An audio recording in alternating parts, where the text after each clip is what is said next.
Welcome to the Class of the Little Sass podcast. I'm your host, Karie Millspaugh, best-selling author and award-winning motivational speaker with over 20 years in the personal development industry. I believe that the more you know, the more you grow. With each podcast episode, I will educate and empower you, girlfriend to girlfriend style, on how to create a happy life, from motherhood guidance, career and business advice, to feeling confident in your relationships and everything in between. This is Real Talk Radio. Let's jump right into today's episode.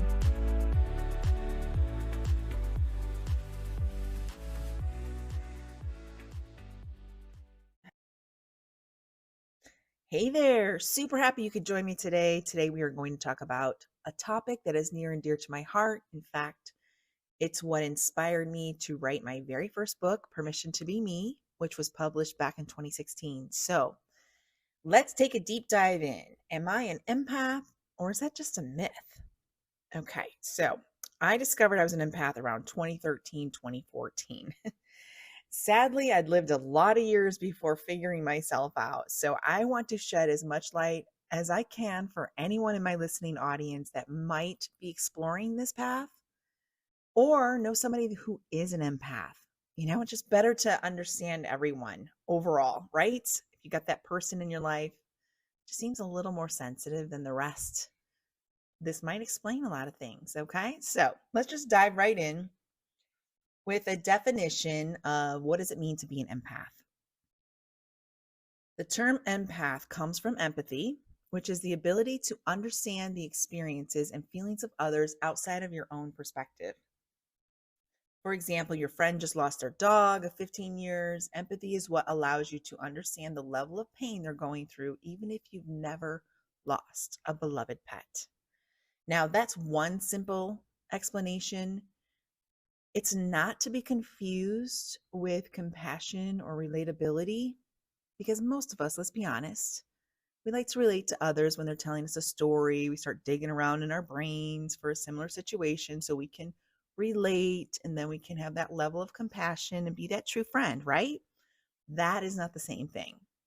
Empathy and being an empath is night and day different than just being a kind soul that's listening to their friend tell a story. Now, there is also another classification called HSP, and that stands for highly sensitive person.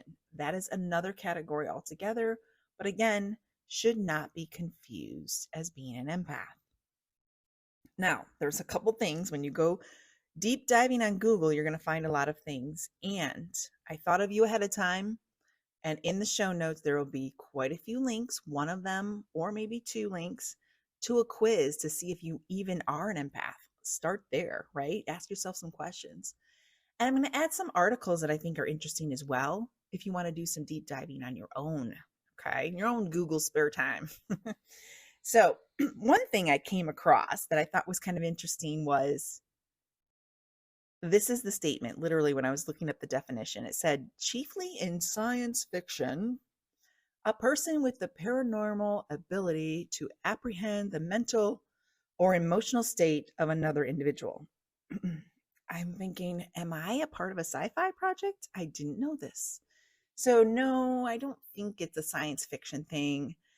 I don't think it's a paranormal ability. I think just some of us are wired different. And God had his reasons for all of that. And it's up to us to discover why.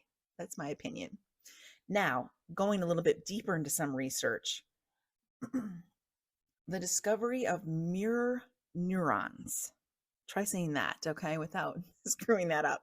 Mirror as in I look in the mirror every day, and neurons as in your brain neurons. The discovery of mirror neurons allows a comprehension of empathy as an immediate and compassionate partaking of a response, enabling an understanding of the other person's feelings. So there has been some discovery. Now, how kind of cool is that? We're mirroring neurons from other people. I mean, that's true. And again, I haven't done the scientific research. I'm not taking any claims here. I'm just letting you know what I discovered on my Google deep dive. That is intriguing all by itself. So that could explain a lot. But again, Empaths are only a small percentage. Less than 20% on the planet are empaths. So if this isn't just a genetic thing that we're discovering in humans, this is a rare situation. Being an empath, if you are one, just know that you're a small percentage, and girl, you are powerful. Okay? So own it. Own it, own it, own it. So, more research. I'm just sharing all my good stuff with you guys. According to Orloff's own experiences, now that's Orloff with an R in it, not Olaf, not that cute little snowman that I just love so much from the movie Frozen. Because, girl, I thought that too. Orloff? Wait a minute. That sounds so familiar. No, this is a doctor. His own experiences. There are 3 types of empaths: physical empaths, emotional empaths, and intuitive empaths. So that got me thinking. I thought I was all 3, but you know what? I am super intuitive and emotional, but I'm probably really strong with the intuitive part. Like, good luck trying to lie to me, and my poor daughter can never get away with anything. So, but the physical part, I have heard and have interviewed people around their experiences being a physical empath. I had one particular lady that I interviewed years ago on a podcast type interview setting that said she could physically feel her dad while he was having a heart attack. And in fact, she didn't even know he was having a heart attack. She was laying in bed as a little girl, just in pain, trying to sleep, and couldn't figure out why she was in so much pain. Then finds out her dad was actually having a full-blown heart attack in the next room. So that's, again, something intriguing, pretty interesting to explore. Now, I believe the better you understand yourself, the better you can understand others.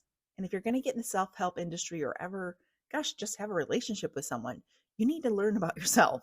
So please, please discover if this is you. You may have the same aha moment that I had back in 2013 when I started to connect the dots. And I had lived a lot of life before then. This is my late 30s.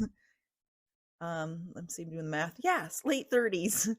I should know already who I was. What a late time in life to figure out, there's nothing wrong with me. There's a label for it.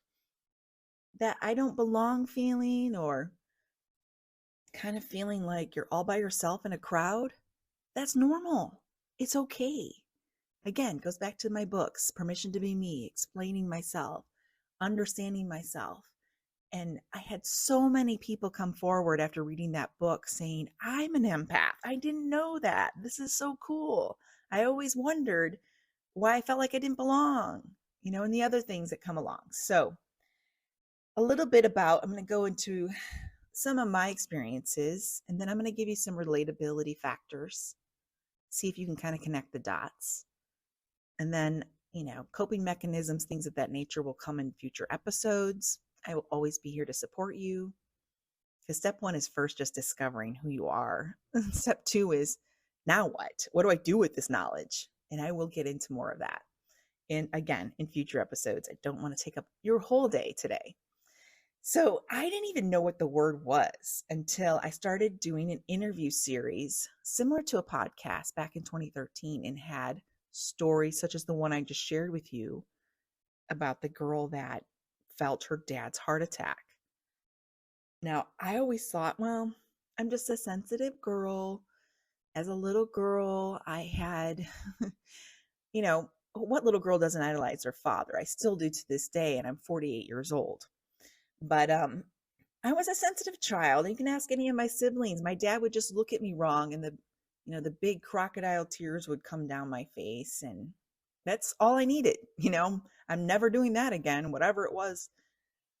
That disappointed dad. So back to that. Were you a sensitive child? Did you feel like you could feel the disappointment from your parents?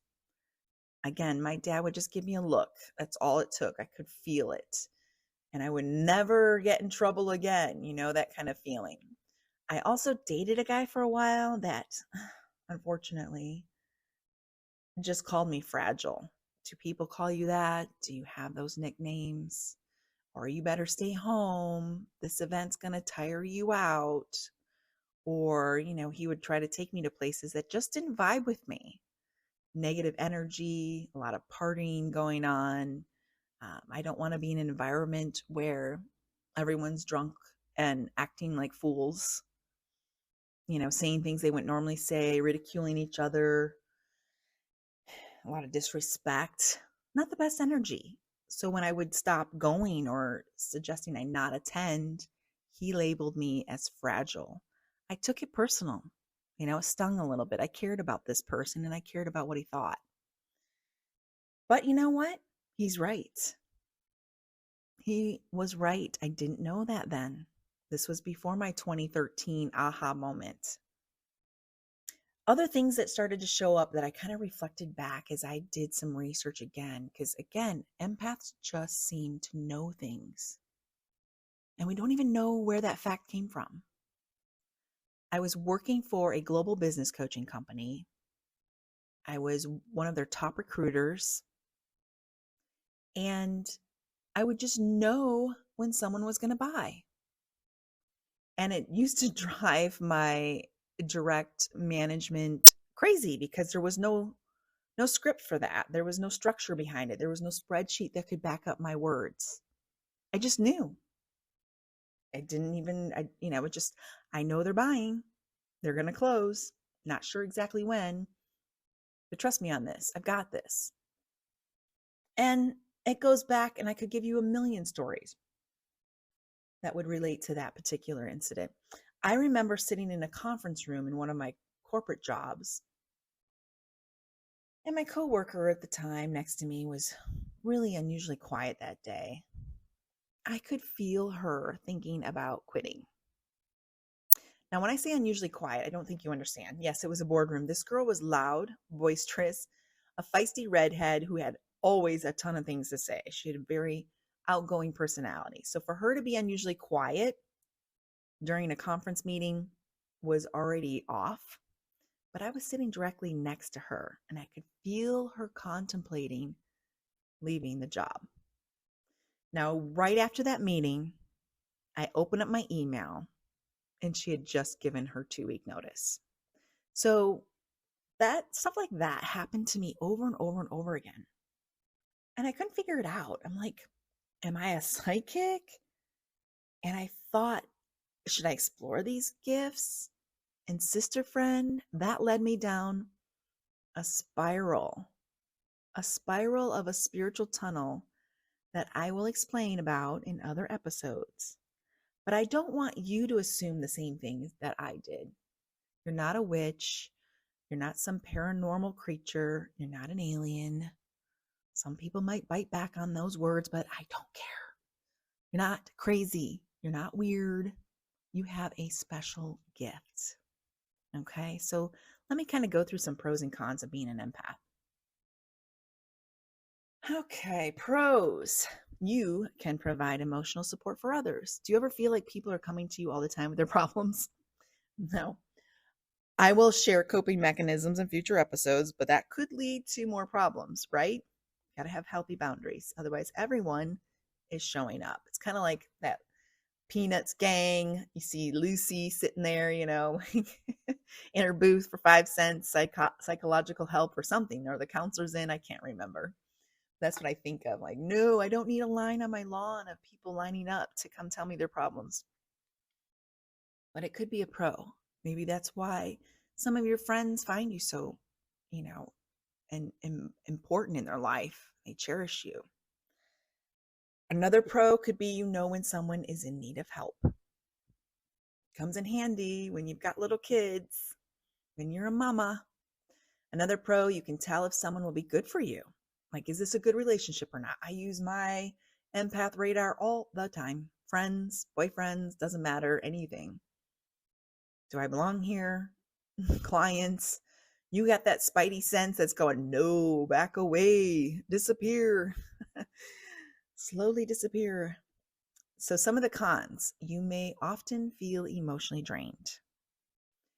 You might find it hard to find time for yourself.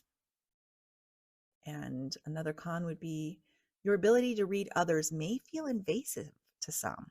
I've had some men in my life exit quickly because they know, one, they can't lie, I'll feel it. Two, I might be reading too much into what they're not saying, just kind of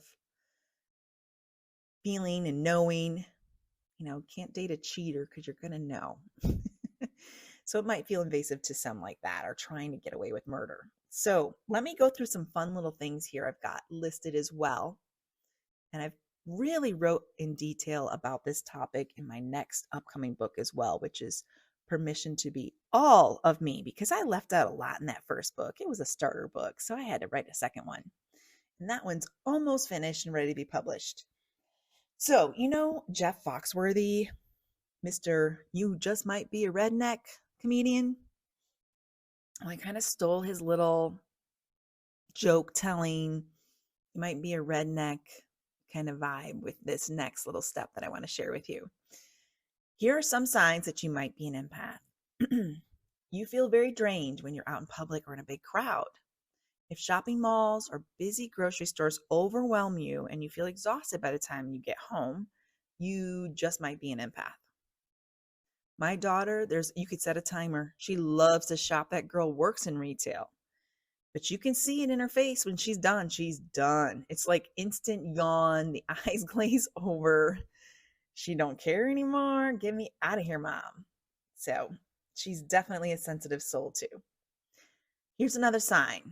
You always cry when you watch movies or TV shows that have emotional scenes. And I'm not talking about a few tears trickling down your face. I'm talking about the ugly cry, like it happened to you. You could feel it.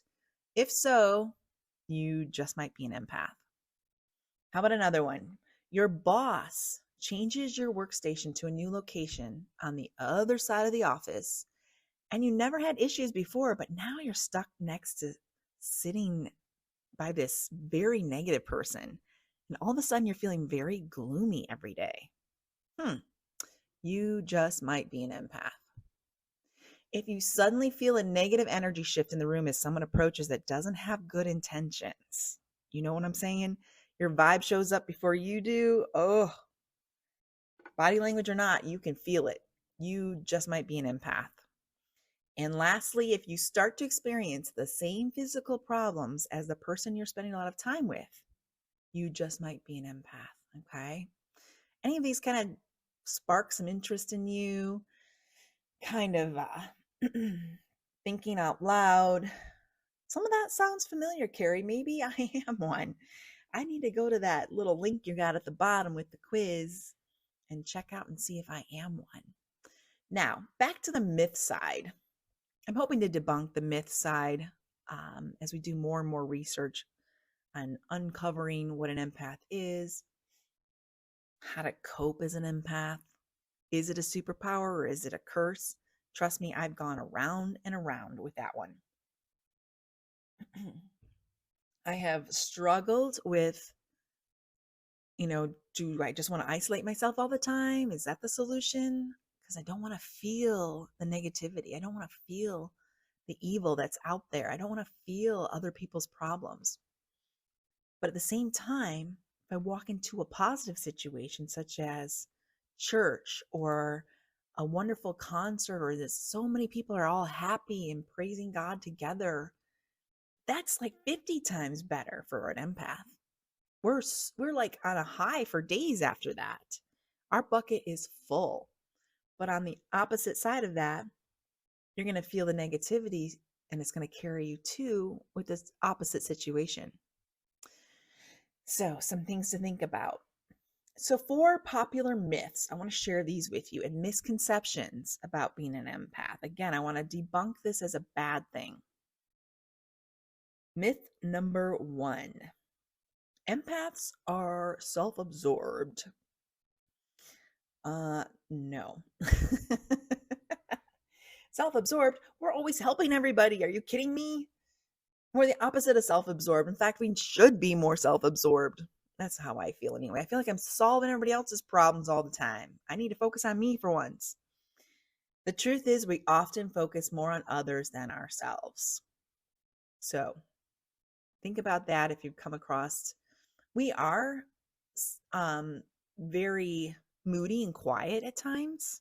Maybe we're excessively absorbed in thinking too much, trying to sort things, what we're feeling, the energy that we're receiving. Maybe it's like an encounter we just had with someone, and we're just still trying to process all of it.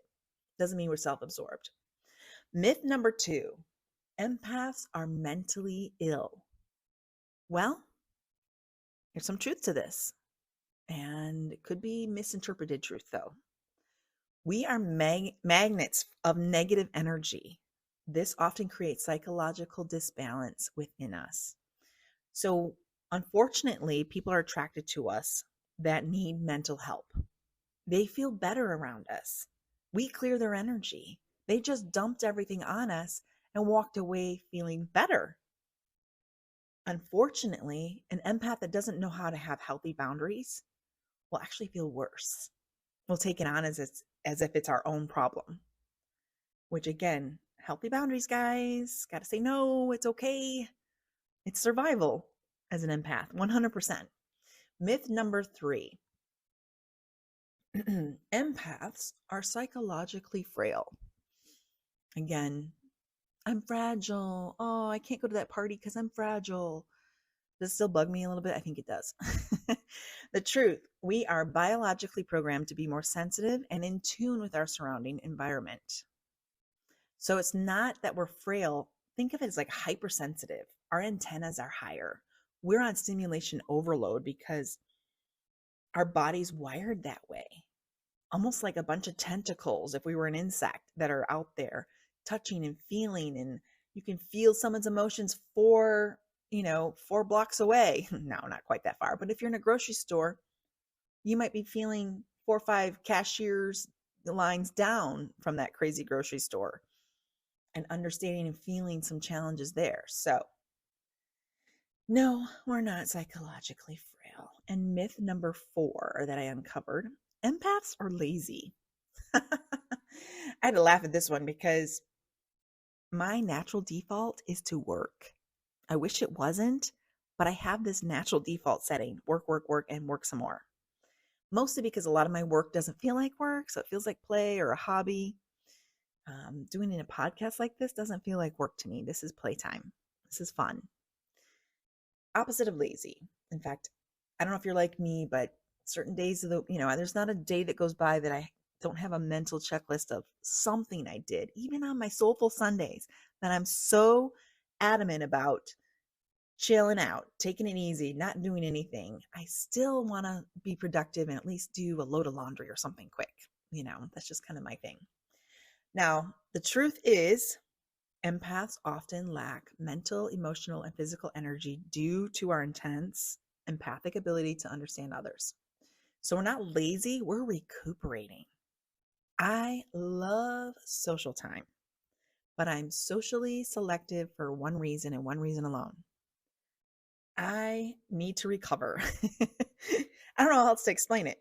I can do one day with girlfriends or have an outing event, and then the next day I need to recover.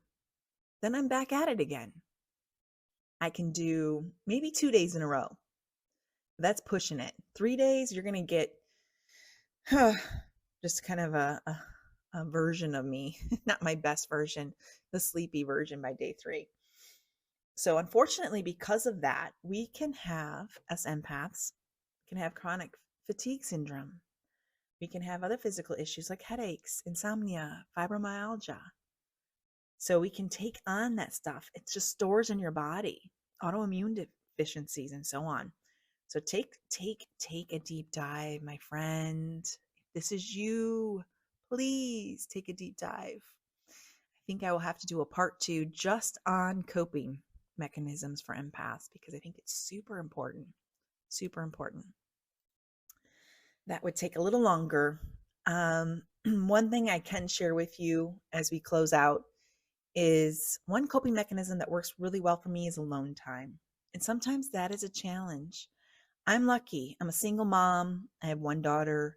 She's like a roommate at this point. I always joke and say we have a sorority house. She's 18. She'll be 19 in a couple months. She's got her own job, her own boyfriend, her own car. She comes and goes. She does her thing. And it's kind of fun at this stage. But I know a lot of you have 5 kids or a husband, or working from home with 5 kids and a husband, or whatever that looks like. And alone time is a myth. Speaking of myths, it's never happening. Alone time is one of those pipe dreams you wish about and you're putting it on your Christmas list, right? Or something you want for your birthday or Mother's Day. It's so important. Please make this a priority. Please put this at the top of your list. You need alone time, my friend, and I'll tell you why. It's so important to get quiet and be by yourself so you can disassociate your own emotions from others, and to better decipher what's my emotion and what is theirs. It's super easy for us to get consumed with the powerful emotions of others around us. If my daughter's anxious, I'm anxious. If there's a lot of stress in the work environment and my clients are stressed out, I'm stressed out. If I'm driving at rush hour and I can feel the panic energy of everyone had a long day, they just want to get home or they're rushing to wherever, I feel that energy and I can't relax in the car. So that's, again, why it's so important to get this precious alone time. It is not selfish. Keep that in mind and write that down. Self-care is not selfish. It's survival. Because when you take your time to fill yourself up, you can now pour from a full cup into others versus an empty cup. And I say that a lot. It's something I live by. You can't pour from an empty cup. As much as you want to help others, if you're burned out and it's been a long time since you took care of you, you're not going to be able to give much. People are going to get scraps, right? They're not going to get your best self. So please do your best to take care of you. And I promise in future episodes, I will go deeper into coping mechanisms, healthy boundaries, and how to really tap into this superpower that you have as an empath. Again, look at the show notes. Check out the links. There'll be a quiz in there as well to see if you even are one. And even so, if you enjoyed this episode, I appreciate you being here. Thank you for your time. And you go have an amazing week, girlfriend. You deserve it. Hi there, friend. If you enjoyed this episode, do me a favor and double check that you're subscribed or following. And if you've got a quick 30 seconds, it would mean the world to me if you could leave me a 5-star review and share what you specifically liked about this episode.